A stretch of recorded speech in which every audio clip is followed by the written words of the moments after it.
All right, guys, this is it. We're starting up. I'm Chris Sandeman, coming to you live from Berlin on our first ever live digital streaming tour. It's all happening right now, actually in the place where free walking tours were invented, where it all started about 17 years ago, right here on Platz, the square of Paris, in Berlin, the capital of Germany.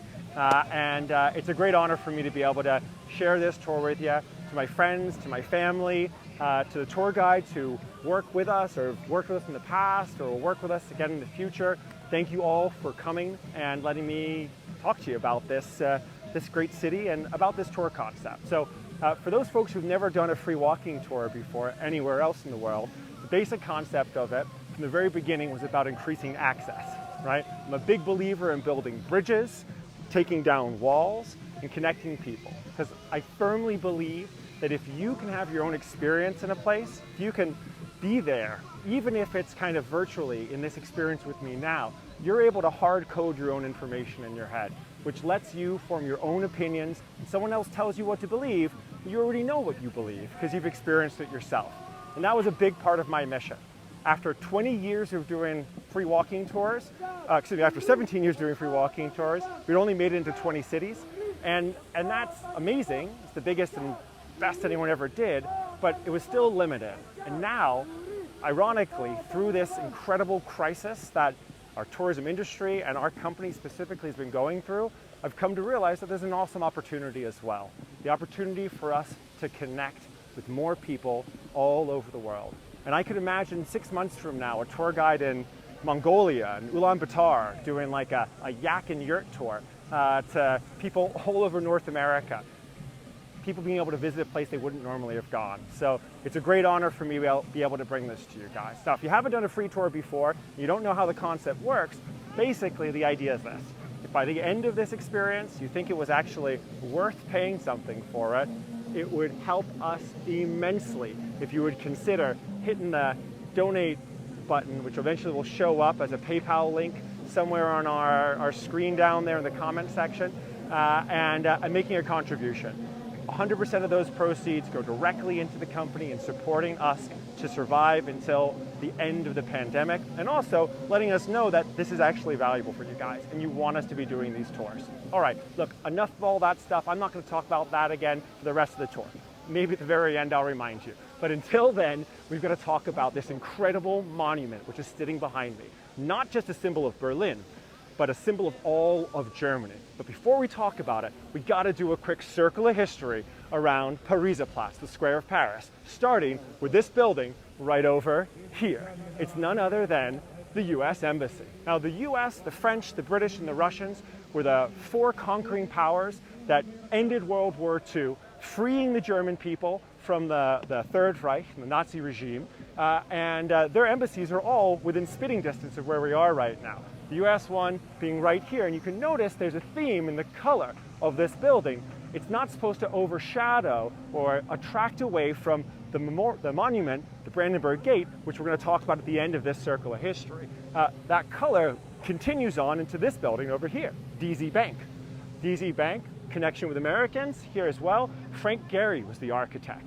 And Frank Gehry is normally known for his wild and crazy architectural style. But take a look at DZ Bank. Doesn't look that crazy, doesn't look that wild.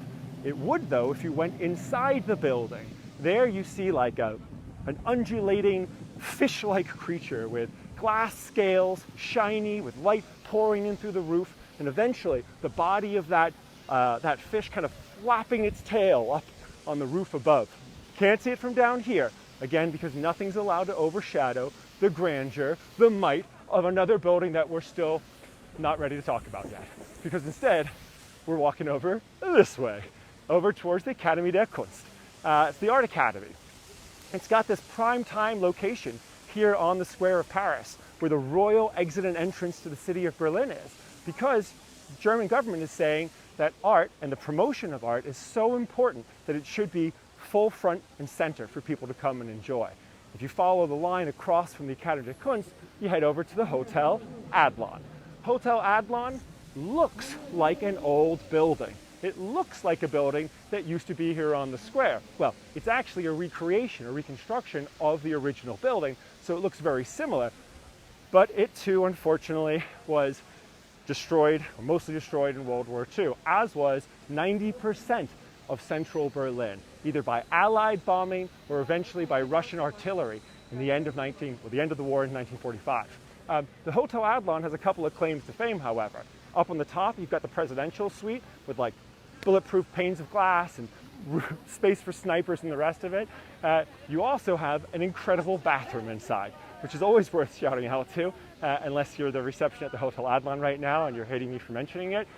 You can just walk right in and pretend like you own the place and head to the left. One famous guest always worth mentioning here was Michael Jackson. He stayed here and he dangled his baby out the window to a roaring crowd. Turns out that wasn't the worst thing that Michael Jackson ever did to children, but that's another show, Netflix documentary, something like that. This street here in front of us, we've got Unter den Linden. Unter den Linden, under the linden trees. Unter den Linden is the Royal Boulevard. Linden trees are flowering lime trees.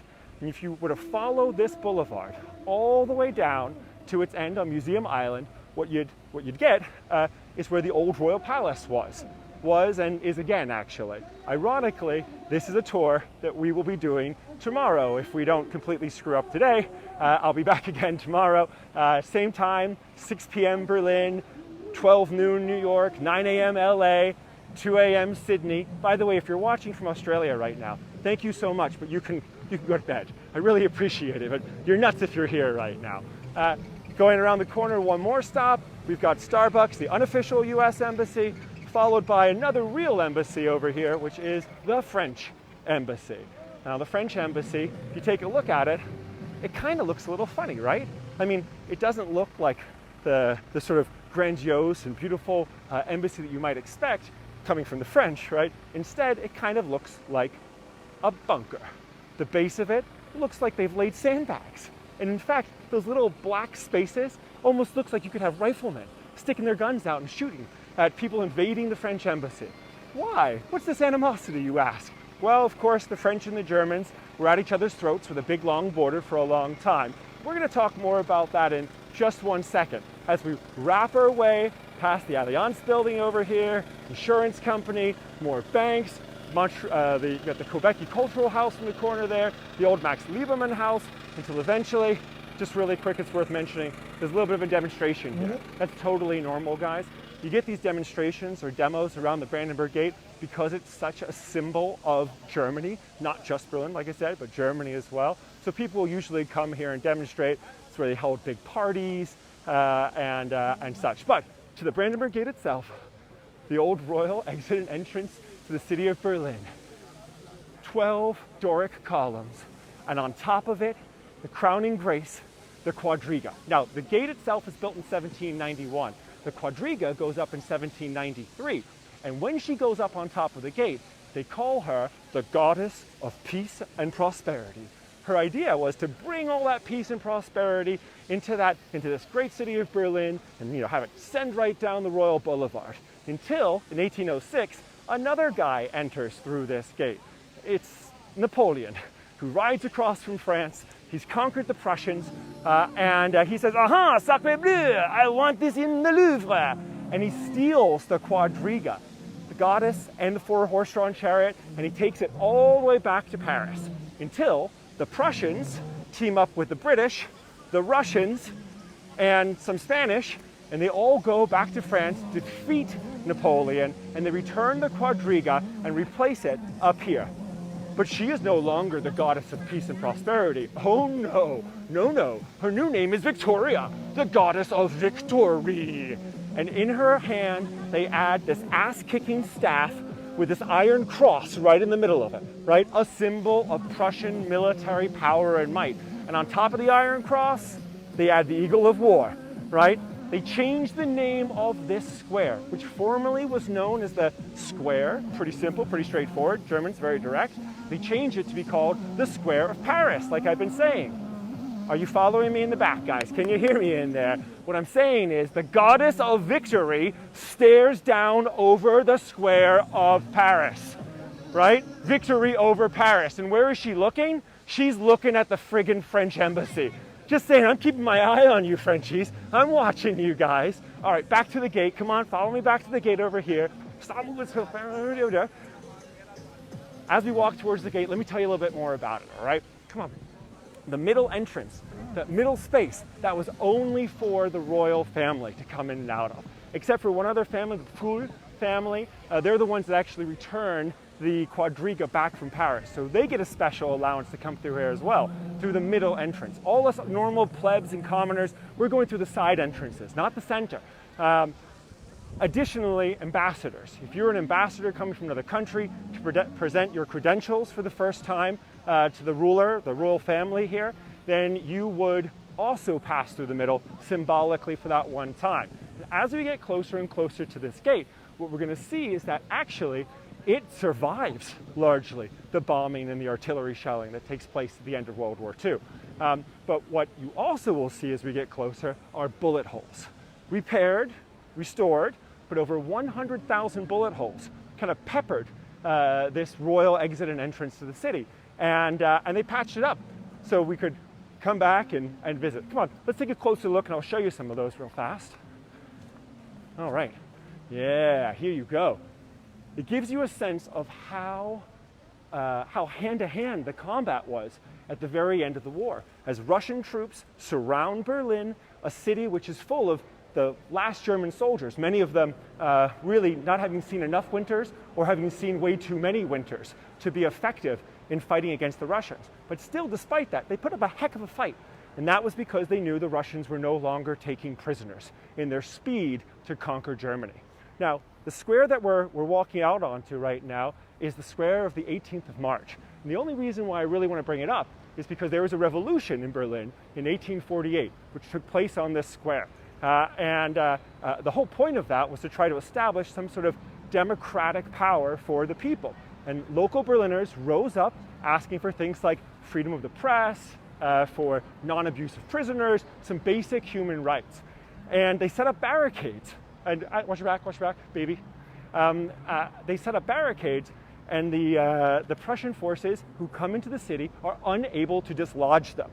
So the king himself, the king of Prussia, comes down to the barricades, and he goes up to the barricades with just a few people. It's the place of the 18th of March. You can see it right there.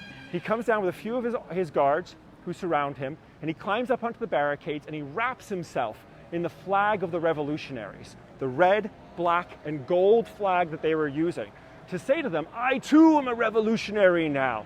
And they kind of bought it and they all went home. But that flag, most importantly, ends up being a flag that we're going to see again and again over on the Reichstag building where we're heading over to, because it is the flag of Germany today. Now, this big green space that we're going to be walking by for a second is the animal garden, the Tiergarten. It's the old royal hunting grounds. You really get a feeling for it. We've just walked out of the old city of Berlin, which today you'd refer to as East Berlin, because the old Berlin is East Berlin. Berlin expanded out to the west, increased in wealth and prosperity, and people moved to Berlin as it became first the capital of Prussia, and then eventually in 1871, the capital of a united imperial Germany. A lot of people wanted to move to the city, and if you had money, you went to the west. Why? Because, really simple reason, the air currents over Berlin go from west to east, right? So if you went to the west, you didn't have to smell all the people who lived west of you. Worth also talking about west and east right now is us looking at this thing right over here. Now we're going to cross it in a little bit all together, but you can see this cobblestone path here, showing us a little bit of the layers of history. It's the amazing thing about Berlin. You've got Prussian, and then you've got National Socialist, or Nationalsozialisten, the Nazi, and then you've got the communist eras, and they're all layered one on top of the other. And right here, as we've left Prussian history, we're heading over to communist history for a quick second, because this is where the Berlin Wall once ran. And we're actually standing between where the two Berlin Walls were. A lot of people think it was just one. If you've been on one of my tours before, you know it's two. And the space in between the two Berlin Walls was known as the Death Strip. This would have been a really bad place for us to be right now if it was pre-November the 9th, 1989. So we're still in East Berlin right now. But if you wanted to go to West Berlin, East Berlin, West Berlin, East Berlin, you get the picture, you get the picture. Okay, all right, so we're gonna keep on heading over towards the Reichstag. And as we head over there, let me tell you a little bit about the story of the Reichstag. The Reichstag building, which, can we turn and already see it a little bit? Can we take a peek at the Reichstag? As we walk closer, we'll get a better sense of it as well. The Reichstag building was also destroyed by the end of World War II. But the destruction of the Reichstag takes place in 1933. If any of you guys know anything about German history or World War history, then you know that World War II starts in 1939 and ends by 1945. The Reichstag is destroyed 6 years before the war will ever even break out.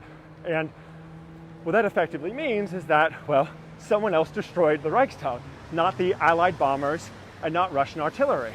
Who exactly burned down the Reichstag remains a little bit of a mystery. Now, at that point, the National Socialists were already in control.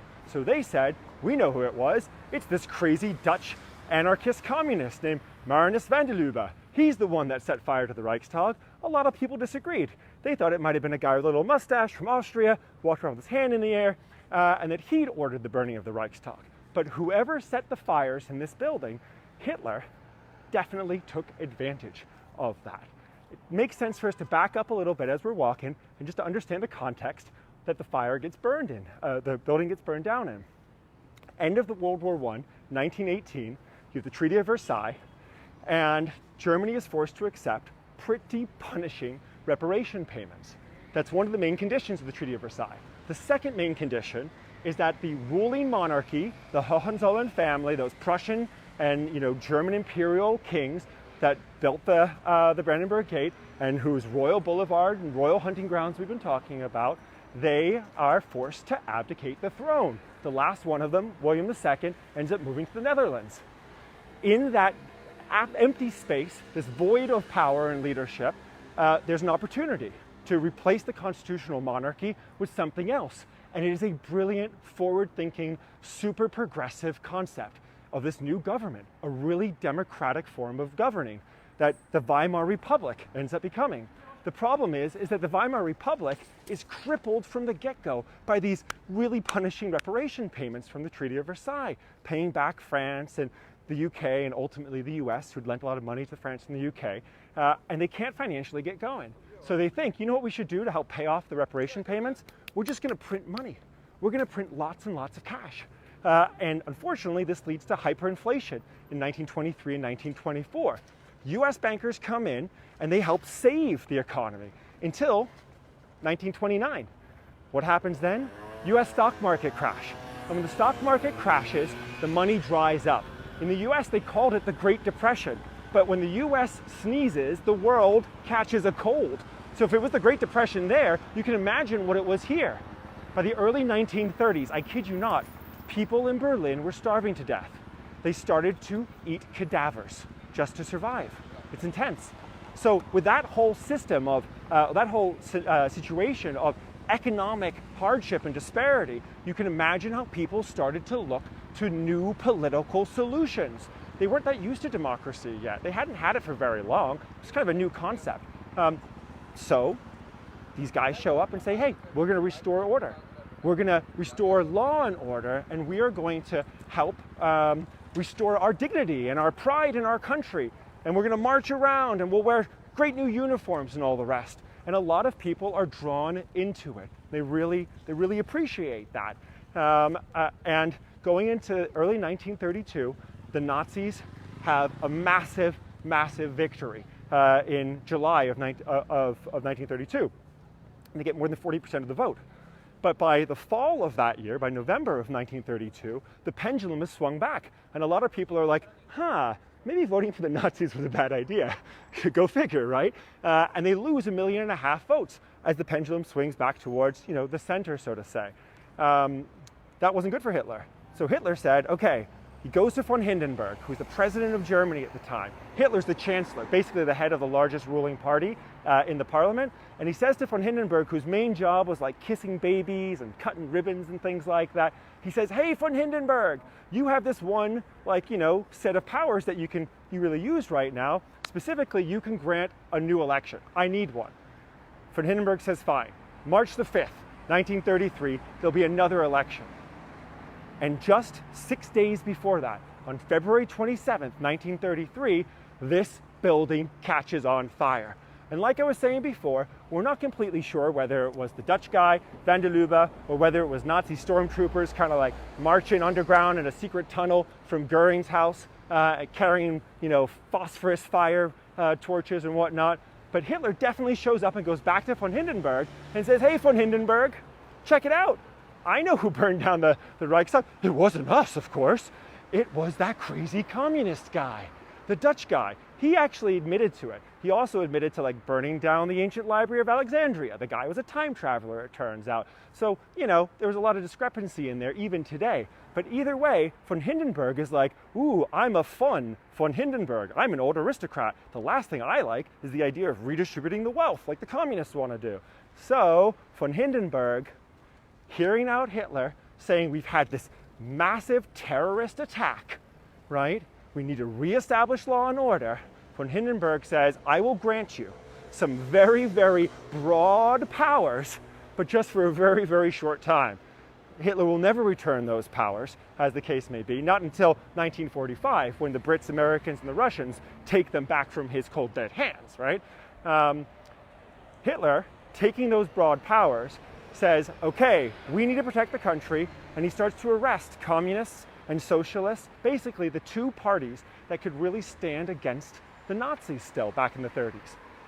And going into that election on March the 5th, just a few days after this fire has taken place, before the election can even happen, Nazis all across the country start rounding up communists and socialists and putting them in the very first concentration camps Germany will see.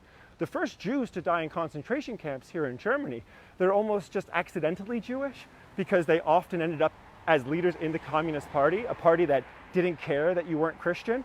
And we're going to actually see in a second a bunch of plaques to the elected officials, democratically elected officials who were murdered by the Nazi regime, right?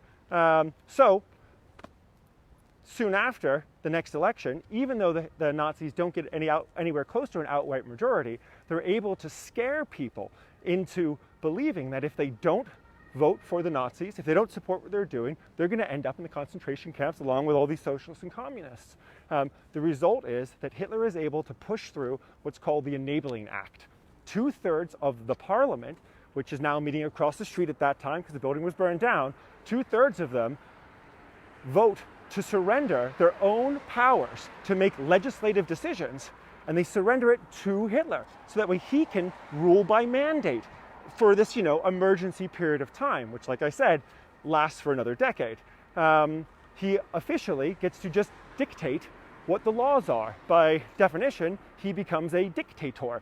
And that's why many people will say that the burning of the Reichstag represents, for all practical purposes, the end of German democracy in the Weimar Republic. All right, take a look here real quick, guys, as I grab a sip of water. You can see on the tops of these stones the names, the dates of the dates of birth and the death dates, and as well as the concentration camps that these political leaders were murdered in, is what it is. You'll notice that many of these say 1945. Many of them say earlier than that. But actually, the end of the war, as Hitler realizes it's not going the way that he thought it was going to go, and Allied troops are closing in from the east and the west, he sends the order through to have all of the political prisoners that were still in concentration camps murdered. They liquidate those people. So many of the death dates there are 1945, which is really tragic. Now, just as tragic as that is, there's something worth saying about the beauty and amazingness of the building that now stands behind us. Much like, the phoenix that rises from the ashes of a failed, German split state of East and West Germany, this building is reconstructed to represent that phoenix rising of democracy in Germany again. Now, the building is left largely empty after the fire until the 1960s, where they do a little bit of restoration work, to preventative care, if you will, to keep it from deteriorating any further. But it's not until after November the 9th, 1989, and the subsequent, which is when the fall of the wall was, Berlin fall, the fall of the wall in Berlin, the subsequent reunification on October 3rd, 1990, the 30th year anniversary of which is only in 2 days from now, which is pretty friggin' cool, that by 1999, they funded and rebuilt this building to house the reunited East and West German People's Representative Government, right? The Bundestag, the federal government, which lives inside of the Reichstag-Gebäude, the Reichstags building. And on the top of it, you can see this glass dome, which I think is incredible. Not just because it was a Briton, I'm half British, a British architect who rebuilt this dome up there, a guy by the name of Norman Foster, Sir Norman, now he's Lord Norman, as the case is. And the concept behind it, it's really touching because you can walk up inside of that dome and you get this 360-degree panoramic view of the surrounding area of Berlin. It's free, anyone can go in and check it out, which is really cool, but that's not the most important view. The view that you really want to take a look at is the view down into the building itself. You look straight down into the parliament chambers, where German officials, elected people, are pounding out the legislation which we all live by here in this country. It's saying that in a real democracy, there should be transparency of government, right? And just as important, the people that are down there, you know, the elected officials, they look back up again, right? And they look up and they see the butts and the shoes of the people who they really work for. I mean, not just travelers who are visiting, but for the German people. In fact, that's what it says on the front of the building. Dem deutschen Volke, right? To the German people or for the German people. And they're reminded every day when they go to work who they work for. They're not elected to lead the country from above. They're elected to serve the country from below. That element of humility combining with the transparency from the glass is what makes this such a special building and a real representation of democracy, ultimately. Now, at times like this, it's hard not to look back through history and the mists of time, if you will, and have a little compassion for the people who were living in Germany in those early 1930s. They were suffering financial ruin. A lot of people were up against the wall, literally starving to death. And then you've got these terrorist attacks. It's not dissimilar to what we've been seeing throughout Europe, in the US, and therefore you can almost understand, with the combination of financial insecurity and terrorist attacks, how some people can be so willing to give up some of their civil liberties, some of their personal freedoms, in exchange for trying to feel safe again, right? Well, I think that's probably a good place for us to wrap up this story and come together on it. Guys, I can't tell you how touching it's been for me to be able to come back here and be able to do this and share in this experience and this time with you. It's an honor. So I'm incredibly grateful. To all the guides that are watching as well, you can do it too. It's not as hard as I thought it was going to be. And I invite you to. I promised I'd mention tipping again at the end. If you can, even if it's just $1 or anything, hit that donate button. It's not about how much, it's more about just how many people decide that they'd want to give something. I'm incredibly grateful for that. If I haven't bored you to death, hopefully I'll see you again tomorrow at 6 p.m. Berlin time, 5 p.m. London time, noon New York time, 9 a.m. LA time, 2 a.m. Sydney time. I'll be back and we'll be doing the Museum Island. Until then, this has been Chris Sandeman, live from Berlin, signing off.